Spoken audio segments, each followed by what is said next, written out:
What DIP did was to extend the sense of accountability not only among the top management and our design team, but take it all the way down to the field staff as well as the teachers. And I think that has been a very positive contribution of the DIP culture as well as the association with the formal sense of DIP.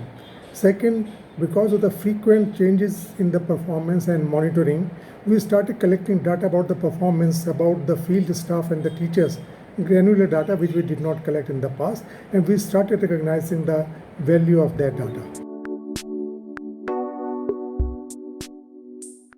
We feel very good about two aspects of our performance. Number one, we started collecting data about the granular data about the teacher's performance as well as the views of the supervisor as well as our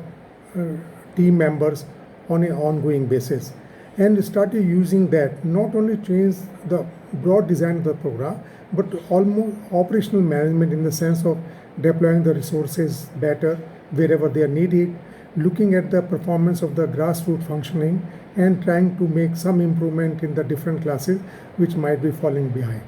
Second, we believe that our distinctive design advantage is that our program is capable of responding to the challenges which are faced on the grassroots. In the second year, we actually faced a major challenge from the response and the treatment which our field staff got from the local education authority, which caused major challenges. But we are very happy that in spite of that disruption which was caused, which actually led to the reduction in the attendance, we were able to sustain the program running almost on our design pattern.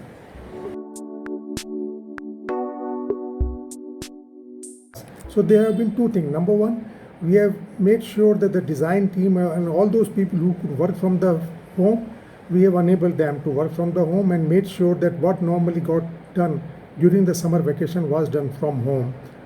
during this COVID period. Second, once the lockdown has been lifted and it has been feasible for us to send our staff to the field, now our teachers are going, the learning material has gone to the children, and the teachers are going periodically to do one-to-one or small group teaching.